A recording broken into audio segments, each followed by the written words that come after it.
एक गांव में रोशन नाम का एक दूध वाला अपनी गर्भवती पत्नी रानी के साथ रहता था। रोशन के पास बहुत सारी गाय भैंस थी। वो रोज सुबह उनका दूध निकालता और शहर में बेचने जाता। रोशन और रानी के घर में किसी चीज की कमी नहीं थी। वो खुशी खुशी अपने घर में रह रहे थे। रानी एक बेटे को जन्म देती है। रोशन अपने बेटे का नाम पिंटू रखता है और उसे खूब प्यार करता है।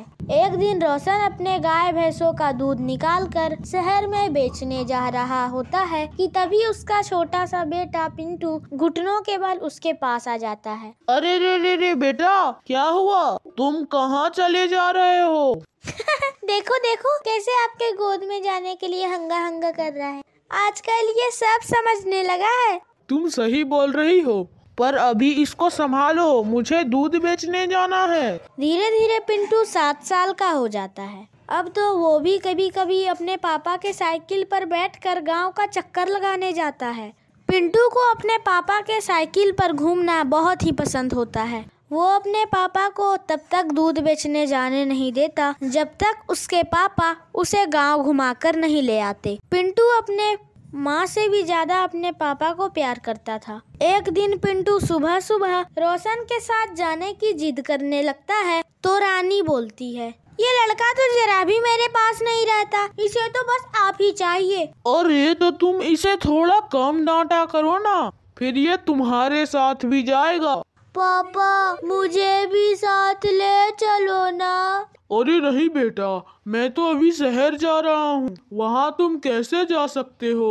मैं चुपचाप आगे बैठूंगा, आपको परेशान भी नहीं करूँगा। ले चलो ना मुझे भी। इतनी जिद कर रहा है तो ले जाओ ना, आज इसे भी साथ में, ये भी ले खाएगा शहर। पिंटू के जिद के कारण रोशन उसे भी शहर दूध बेचने लेकर चल देता है। पिंटू को तो साइकिल पर बैठना वैसे ही पसंद होता है और उस दिन तो वो शहर जा रहा होता है। उसके खुशी का ठिकाना ही नहीं होता। वो रास्ते में पेड़ पौधे और बड़े बड़े घर देखते हुए जा रहा होता है कि अचानक सामने से एक बहुत तेज गाड़ी आ जाती है। गाड़ी बड़ी ही स्पीड में होती है। रोशन अपनी साइकिल को दूसरी तरफ मोड़ने की कोशिश करता है, पर गाड़ी में बैठे लोग रोशन और उसके बच्चे की परवाह न करते हुए गाड़ी को स्पीड में चला देते हैं और उन दोनों को टक्कर मार देते हैं। रोशन और उसका बेटा पिंटू गाड़ी से कुचल जाते हैं और पूरी सड़क पर दूध ही दूध फैल जाता है। पिंटू, पिंटू मेरा बच्चा, मुझे बचा लो पापा, बचा लो। रोशन के आंखों के सामने उसका बेटा खून से लथपथ होता है, पर वो कुछ नहीं कर पा रहा होता। गाड़ी काफी आगे जाकर रुकती है और उसमें से एक आदमी रामू और उसकी पत्नी सीमा पीछे देखते हैं। अरे मरने दो, चलो अब जल्दी से, कहीं हमें कोई देख ना ले। उसके बाद वो दोनों पति पत्नी वहाँ से भाग जाते हैं और एक के बाद एक गाड़ी वाले रोशन और पिंटू को देखते हुए आगे निकल जाते हैं, पर कोई भी उनकी मदद नहीं कर रहा होता।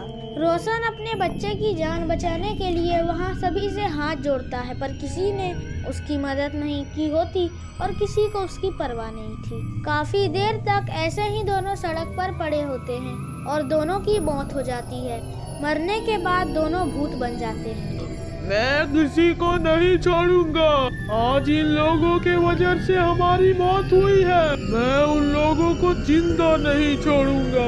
हाँ पापा, ये लोग हमें बचा सकते थे, पर इन लोगों ने हम पर तरस भी नहीं किया और हम तड़प तड़प कर मर गए। चिंता मत कर मेरे बच्चे, हम एक एक करके इन लोगों से बदला लेंगे। अगली सुबह रामू के घर की बेल बजती है।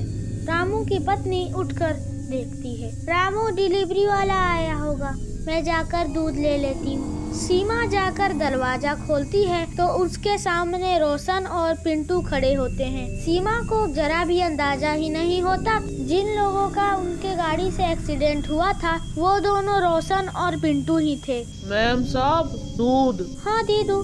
वैसे ये बच्चा कौन है? ये मेरा बेटा पिंटू है, अब से ये मेरे साथ ही आया करेगा। अच्छा अच्छा ठीक है, मैं अभी पैसे लेकर आती हूँ, तब तक तुम इस पतीले में दूध डाल दो। सीमा रोशन को पतीला देकर अंदर से पैसे लेने जाती है और जब वो वापस आती है तो वहाँ ना रोशन होता है और ना ही पिंटू, बस वो दूध से भरा पतीला। अरे ये रोशन दूध का पतीला जमीन पे रख के क्यों चला गया और दूध के पैसे भी नहीं लेकर गया? अजीब बात है। सीमा दूध को ले जाकर रसोई में रख देती है। जब रामू ऑफिस और उसके दोनों बच्चे स्कूल जाने के लिए तैयार होकर खाना खाने बैठते हैं तो सीमा सभी के लिए एक एक गिलास दूध लेकर आती। सब अपना अपना गिलास उठाकर दूध पीने लगते हैं। तभी उन्हें बहुत अजीब स्वाद लगता है और वो सब बुरी तरह उल्टी करने लगते हैं और उनके मुंह से खून निकल रहा होता है। वो सारा दूध मुंह से बाहर निकाल देते हैं। जैसे ही वो दूध बाहर निकालते हैं सबकी आंखें फटी की फटी रह जाती हैं। सभी के गिलास में दूध की जगह खून होता है। हे भगवान, मैंने तो सबके गिलास में दूध ही दिया था, तो ये खून में कैसे बदल गया? और ये तुम सबको खून की उल्टियाँ क्यों हो रही है? थोड़ी ही देर में अचानक सब ठीक हो जाते हैं, पर उसी रात और उसके बेटे पिंटू का भूत रात को आकर सीमा के घर की डोरबेल बजाते हैं। सीमा बैल की आवाज सुनकर ही डर जाती है। ये इतनी रात कौन हो सकता है? वो डरते डरते जाकर दरवाजा खोलती है तो दरवाजे पर कोई नहीं होता। फिर वो दरवाजा बंद करके पीछे घूमती है। फिर वो देखती है कि रोशन और पिंटू का भूत उसके पीछे खड़े होते हैं। उनको देखकर सीमा की चीख निकल पड़ती है। मैम साहब, दूध ले लो, दूध ले लो मैम साहब। नहीं नहीं, जाओ यहाँ से, भागो भागो, दूर हटो। सीमा यहाँ वहाँ भागती, पर वो जहाँ भी भागती है उसके सामने वही भूत आ जाता है। फिर जल्दी से सीमा अपने कमरे में भागती है और अपने पति रामू को उठाती है। अजी उठो, जल्दी उठो, वो भूत भूत भूत है। क्या हुआ सीमा, क्यों मेरी नींद खराब कर रही हो? आपको नींद की पड़ी है और यहाँ मेरी डर के मारे हालत खराब है। नीचे भूत है, भूत। क्या बेकार की बातें कर रही हो सीमा, चलो सो जाओ। सीमा बहुत कोशिश करती है पर रामू नहीं उठता। सीमा हार कर वहीं बगल में कम्बल ओढ़कर सो जाती है। अगला दिन ऐसे ही निकल जाता है। जब रामू अपने कमरे में बैठा देर रात तक काम कर रहा होता है तो उसका घर का दरवाजा अपने आप खुल जाता है। तुम दूध ले आई, चलो इसे यहाँ टेबल पे रख दो। थोड़ी देर हो जाती है पर कोई गिलास को टेबल पर नहीं लगता। रामू गुस्से से ऊपर देखता है तो सामने भूत होता है। भूत, अरे भूत। दूध ले लो अंकल, दूध दूध पी लो ना। नहीं नहीं, जाओ जाओ यहाँ से, दूर हटो। दूध तो आपको पीना ही पड़ेगा। नहीं नहीं, दूर हटो मुझसे, चलो जाओ यहाँ से।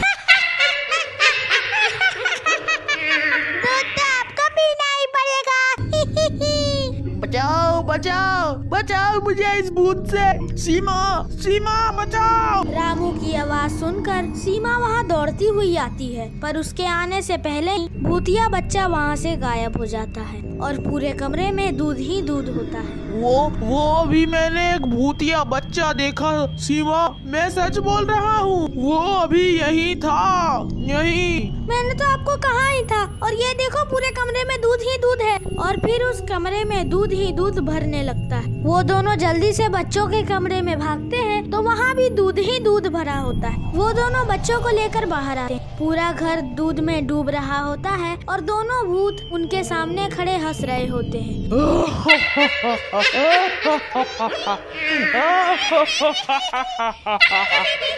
अब तुम लोगों को कोई नहीं बचा पाएगा। जैसे मैं मरा था वैसे ही तुम्हारे बच्चे भी तड़प तड़प कर मरेंगे।